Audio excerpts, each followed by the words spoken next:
Hello friends, welcome back to Thumbcloud channel. நான் SK 100 days 100 Kubernetes series நம்ம வந்து day 6ல இருக்கிறோம். இந்த day 6ல நம்ம என்ன பார்க்க போறோம் அப்படினா K9S அப்படினு சொல்லக்கூடிய ஒரு ஓபன் சோர்ஸ் CLI டூல் இத பத்தி தான் பார்க்கலாம்னு இருக்கோம். இந்த K9S அப்படின்றது நம்மளுடைய Kubernetes workloads நம்ம வந்து CLI வழியா மேனேஜ் பண்ண முடியும். Actually நம்ம லாஸ்ட் day 5ல வந்து பாத்தீங்க அப்படினா Octant அப்படினு சொல்லி ஒரு டூல் வந்து பார்த்திருந்தோம். அது வந்து GUI மோட்ல நம்ம என்ன பண்றோம்?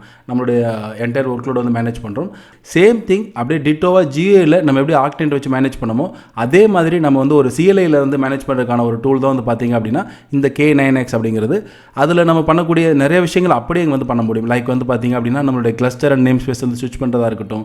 தென் வந்து நம்மளுடைய டிப்ளாய்மென்ட் பாட் இதெல்லாம் டிஸ்கிரைப் பண்ணி லாக்ஸ் செக் பண்றதா இருக்கட்டும். தென் வந்து பாத்தீங்க அப்படினா அதோட ரிசோர்ஸ் ஃபைலை நம்ம வந்து சேஞ்ச் பண்றதா இருக்கட்டும்.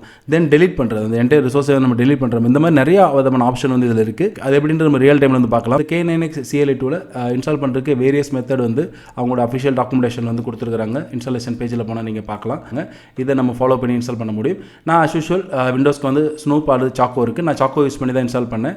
ஜஸ்ட் சாக்கோல வந்து சாக்கோ இன்ஸ்டால் K9S அப்படின்னு சொல்லி நீங்க கொடுத்தீங்கனாலேங்கிறது உங்களுக்கு வந்து இன்ஸ்டால் ஆயிடும். ஒன்ஸ் இன்ஸ்டால் ஆயிடுச்சு அப்படின்னா உங்களுடைய CLI ல போயிட்டு K9S அப்படின்னு சொல்லி என்டர் அடிச்சீங்கனாலே உங்களுக்கு ஆட்டோமேட்டிக்கா என்ன ஆயிடும், உங்களுடைய அந்த CLI வந்து உங்களுக்கு ஓப்பன் ஆயிடும். நான் K9S ஓப்பன் பண்றதுக்கு முன்னாடி நான் என்னோட லோக்கல் மினிகூப் கிளஸ்டர்ல ஒரு டிப்ளாய்மென்ட் வந்து நான் பண்றேன். லைக் வந்து ஒரு Nginx கண்டெய்னரை வச்சு ஒரு 5 ரிப்ளிகாவோட நான் என்ன பண்றேன், ஒரு டிப்ளாய்மென்ட் வந்து நான் ஃபைல் வந்து நான் டிப்ளாய் பண்றேன். அதுக்கான ChatGPTல போயிட்டு அதுக்கான YAML ஃபைலை நான் என்ன பண்ணுறேன்னா காப்பி பண்ணிக்கிறேன். நான் இதை சேவ் பண்ணிவிட்டு இந்த டிப்ளாய்மென்ட் ஃபைல் அப்ளை பண்ணுறதுக்கு முன்னாடி kubectl வழியாக நான் என்ன பண்ணுறேன் அப்படின்னா கான்ஃபிக் ஃபைல் வந்து நான் செக் பண்ணிக்கிறேன். எந்த கிளஸ்டரில் இருக்கிறோம் அப்படின்றத வந்து நான் செக் பண்ணிக்கிறேன். கெட் கான்டெஸ்ட் அப்படின்னு கொடுத்துட்டு நான் செக் பண்ணுறேன். ஓகே, இப்போ வந்து பார்த்தீங்க அப்படின்னா நம்ம வந்து மினிக்யூப்பில் தான் இருக்கிறோம். Docker desktop plus minikube. Then வந்து பார்த்தீங்கன்னா நேற்று நம்ம டெமோவில் பார்த்த அந்த Octant டெமோ அப்படின்ற அந்த 3 விதமான கிளஸ்டரில் இப்போ நம்ம இருக்கிறது வந்து பார்த்தீங்கன்னா மினிக்யூப்பில் தான் இருக்கிறோம். இதில் நான் என்ன பண்ணுறேன் அப்படின்னா நான் டிப்ளை பண்ணிடுறேன். kubectl apply -f okay deploy. இப்போ வந்து டிப்ளாய்மென்ட் பண்ணிட்டோம். இப்போ நம்ம கெட் பாட் கொடுத்து நம்ம செக் பண்ணிடலாம். கெட் பாட் ஓகே, கெட் பாட்ஸ் கொடுத்து இப்போ வந்து பார்த்தீங்கன்னா நம்மகிட்ட வந்து 5 கண்டெய்னர் வந்து கிரியேட் ஆகிட்டு இருக்கு. இப்போ நமக்கு வந்து 5 பாட் வந்து சக்ஸஸ்ஃபுல்லாக நம்ம கிரியேட் ஆயிடுச்சு நம்ம கொடுத்த டிப்ளாய்மென்ட் ஃபைல் மூலிமா. இப்போ நான் என்ன பண்ணுறேன் அப்படின்னா நம்ம பவர் செல்லில் போயிட்டு நான் K9Sன்னு கொடுத்து இந்த CLI வந்து நான் ஓப்பன் பண்ணுறேன். ஒன்ஸ் K9S CLI ஓப்பன் பண்ணோன்னா ஆட்டோமேட்டிக்காக உங்களுக்கு வந்து கரண்ட் கான்டெஸ்ட் வந்து உங்களுக்கு செலக்ட் ஆகிட்டு ஓப்பன் ஆகிடும். இப்போ நீங்கள் இங்கே பார்க்குற மாதிரி கரண்ட் கான்டெஸ்ட் வந்து பார்த்தீங்கன்னா மினிக்யூப், கிளஸ்டர் வந்து மினிக்யூப், என்ன யூசரில் வந்து நமக்கு வந்து கனெக்ட் ஆகிருக்கு. தென் வந்து பார்த்தீங்க அப்படின்னா நம்மளுடைய K9Xோட வெர்ஷன் வந்து கொடுத்துருக்காங்க 0.32 அப்படிங்கிறது. K8X அதாவது நம்ம கூபர்நெட்டோட வெர்ஷன் வந்து பார்த்தீங்கன்னா 1.30 அதில் வந்து ரன் ஆகிட்டு இருக்கு. தென் அதோட CPU மெமரி வந்து உங்களுக்கு வந்து ஷோ ஆகுது. இந்த மாதிரி நம்ம எந்த கான்டெஸ்ட் லைக் எந்த கிளஸ்டருக்குள்ளே நம்ம மூவ் ஆகிறோமோ அதுக்கேற்ற மாதிரி நம்ம வந்து என்ன பண்ண முடியும், அதோட வெர்ஷன் அதோட CPU மெமரி எல்லாமே நம்ம செக் பண்ணி பார்க்க முடியும்.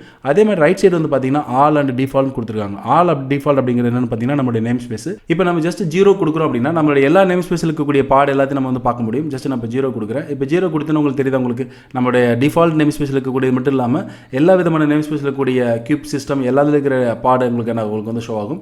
இந்த மாதிரி நீங்க பார்க்க முடியும். தென் நான் திருப்பி இப்போ 1 கொடுத்துட்டேன் அப்படின்னா நீங்க என்ன பண்ணிக்கலாம், நம்ம டிஃபால்ட் நேம் ஸ்பேஸ்ல இருக்கக்கூடிய பார்ட்ஸ் எல்லாம் வந்து பார்க்கலாம். ஒரு பாடை செலக்ட் பண்ணிட்டு நான் ஜஸ்ட் D கொடுக்குறேன் அப்படின்னா அந்த பாடை பத்தியான டிஸ்கிரைப் வந்து நம்ம பார்க்க முடியும். இப்போ தெரியுதா உங்களுக்கு, பாட பத்தின கம்ப்ளீட் டிஸ்கிரைப் கமெண்ட். நம்ம நார்மலா kubectl டிஸ்கிரைப் பாட் அப்படின்னு சொல்லி அந்த பாடோட நேம் கொடுப்போம் இல்லையா, அதுல என்ன நம்ம பார்க்குறோமோ சேம் திங் நம்ம என்ன பண்ண முடியும், அந்த டிஸ்கிரைப் பண்ணி பார்க்க முடியும். இன்க்ளூடிங் அதோட ஈவெண்ட்ஸ் கொண்டு நம்ம என்ன பண்ண முடியும், இங்க வந்து நம்ம பார்க்க முடியும். லாஸ்டா இருக்கு பாத்தீங்களா ஈவெண்ட்ஸ் எல்லாமே. இப்போ இந்த மாதிரி ஜஸ்ட் எஸ்கேப் கொடுத்தா நமக்கு வந்து பேக்ல வந்துடும். அப்போ D அப்படின்ற கமாண்ட் யூஸ் பண்ணி நம்ம என்ன பண்ண முடியும், டிஸ்கிரைப் பண்ணி பார்க்க முடியும். சேம் திங் L என்ற கமாண்ட் யூஸ் பண்ணா நம்ம என்ன பண்ணலாம், லாக் வந்து பார்க்கலாம். இப்போ L கொடுத்தோம்னா பாத்தீங்க அப்படின்னா கம்ப்ளீட்டா அந்த பாட் ரிலேட்டடான லாக்ஸ் எல்லாம் உங்களுக்கு என்ன இங்க வந்து ஷோ ஆயிடும். அப்போ ஒவ்வொரு முறையும் நம்ம வந்துட்டு CLI ல வந்து நம்ம kubectl அப்புறம் வந்து லாக்ஸ் டிஸ்கிரைப் பண்ணி நம்ம ஒரு பாட் கொடுத்து பார்க்குறது போல இங்கேயே நம்ம என்ன பண்ண முடியும், பார்க்க முடியும். ப்ளஸ் வந்து E கொடுத்தோம் அப்படின்னா எடிட் பண்ண முடியும். இந்த ரிசோர்ஸே நம்ம எடிட் பண்ணி சேஞ்ச் பண்ண முடியும். இப்போ நம்ம டிப்ளாய்மெண்ட்டுக்குள்ள போகிறதுக்கு வந்து பார்த்தீங்க அப்படின்னா செமிகோலன் கொடுத்துட்டீங்க அப்படின்னா ஆட்டோமேட்டிக்காக இந்த ப்ராம்ப்ட் வந்து உங்களுக்கு வந்துடும். இந்த இருக்குங்களா, இந்த கொஸ்டின் மார்க் பக்கத்தில் இருக்க அந்த ப்ராம்ப்ட் வந்து வந்துடும். இங்கனுக்குள்ளே நீங்கள் போயிட்டு டிப்ளாய்மெண்ட் அப்படின்ற மாதிரி கொடுத்துட்டு ஜஸ்ட் என்டர் அடிக்கிறீங்க அப்படின்னா ஆட்டோமேட்டிக்காக நம்ம என்னென்ன டிப்ளாய்மெண்ட் இருக்குது அப்படின்றது உங்களுக்கு வந்து ஷோ ஆகுது. இப்போ வந்து பார்த்தீங்கன்னா ஹலோ மினிக்யூப் அப்படிங்கிறதும் ப்ளஸ் Nginx டிப்ளாய்மெண்ட் ஆல்ரெடி நம்ம கிரியேட் பண்ணோம்லையே அந்த டிப்ளாய்மெண்ட் இருக்குது. இப்போ இந்த டிப்ளாய்மெண்ட்டை நான் செலக்ட் பண்ணி இப்போ நான் எடிட் கொடுக்குறேன் அப்படின்னா ஆட்டோமேட்டிக்காக அந்த டிப்ளாய்மெண்ட்டோட ஃபைல் உங்களுக்கு வந்து ஓப்பன் ஆயிடுச்சு. இப்போ நான் என்ன பண்ணுறேன் அப்படின்னா இதோடைய ரிப்ளிகாவை போயிட்டு இங்கே இடத்துல 5 அப்படின்றது பதிலாக நான் 10ன்னு கொடுத்துட்டு இப்போ நான் அதை க்ளோஸ் பண்ணுறேன், சேவ் பண்ணுறேன். இப்போ வெளியில் வந்துருச்சு. இப்போ நீங்கள் வந்து பார்த்தீங்கன்னா ஆட்டோமேட்டிக்காகவே உங்களுக்கு என்ன ஆகிடும், அடிஷனலான அந்த 5 பாட் வந்து கிரியேட் ஆக ஆரம்பிச்சிடும். இப்போ நான் ஜஸ்ட் இந்த டிப்ளாய்மெண்ட் என்ட்ரி அடிக்கிறேன் அப்படின்னா நீங்கள் பார்க்கலாம், ஆல்ரெடி 5 பாட் வந்து ரன்னிங் ஸ்டேஜில் இருந்துச்சு. இப்போ என்ன பண்ணுது, அடிஷனலாக அந்த 5 பாட் வந்து கிரியேட் ஆகிட்டு இருக்கு உங்களுக்கு வந்துட்டு.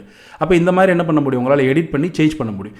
அது மட்டும் இல்லாமல் உங்களால் டெலிட்டும் பண்ண முடியும். லைக் இப்போ ஒரு பர்டிகுலர் பாடை நீங்கள் செலக்ட் பண்ணிவிட்டு Ctrl+D கொடுக்குறீங்க அப்படின்னா உங்களுக்கு ஒரு அடிஷனலான ஒரு ப்ராம்ப்ட் வரும். இந்த ப்ராம்ப்ட் வந்து பார்த்தீங்க அப்படின்னு டெலிட் பண்ணுறதுக்கு காட்டுது பார்த்தீங்களா, டெலிட் பார்ட்ஸ் அப்படின்னு சொல்லி அந்த டிஃபால்ட்டை இந்த நேம் ஸ்பேஸ் டிப்ளாய்மெண்ட்டுக்குள்ளே இருக்கக்கூடிய இந்த பர்டிகுலர் பாட் என்ன பண்ணுது, டெலிட் பண்ணுறதுக்கு வந்து கேட்குது.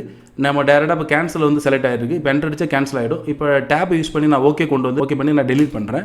இப்போ டெலிட் பண்ணோன்னு பார்த்தீங்கன்னா ஆட்டோமேட்டிக்காக அந்த பாட் டெர்மினேட் ஆகிட்டு புது பாடை உங்களுக்கு என்ன எடிட் பண்ண ஆரம்பிச்சிடும். இப்போ Octant அப்படின்ற டூல் வந்து நம்ம எப்படி ஒரு GUI மோடில் நம்மளோட Kubernetes ஒர்க்லோட மேனேஜ் பண்ண முடியுதோ சேம் திங் நம்ம என்ன பண்ண முடியும், ஒரு CLI வழியாகவே நம்மளோட ஒர்க்லோட மேனேஜ் பண்ணுறதுக்கு இந்த K9S அப்படி CLI வந்து நமக்கு ரொம்ப ரொம்ப யூஸ்ஃபுல்லாக இருக்கும். 100 days 100 Kubernetes சீரிஸில் டே 6ல் நாம் இன்னைக்கு பார்த்த இந்த K9S CLI அப்படிங்கிறது உங்களுக்கு ரொம்ப ரொம்ப யூஸ்ஃபுல்லாக இருக்குன்னு நினைக்கிறேன். K9S CLIக்கான லிங்கை இந்த வீடியோ டிஸ்கிரிப்ஷனில் கொடுக்குறேன், நீங்களும் செக் பண்ணி பாருங்கள். நம்ம சேனலுக்கு நீங்கள் புதுசாக பார்க்குறீங்க அப்படின்னா கண்டிப்பாக சப்ஸ்கிரைப் பண்ணி லைக் பண்ணுங்கள், உங்கள் ஃப்ரெண்ட்ஸ்க்கு வந்து ஷேர் பண்ணுங்கள். நம்ம நெக்ஸ்ட் 100 days 100 Kubernetes சீரிஸில் நெக்ஸ்ட் டே 7ல் இன்னொரு யூஸ்ஃபுல்லான ஒரு Kubernetes இன்ஃபர்மேஷனோட சந்திக்கலாம். தேங்க்யூ, பாய்.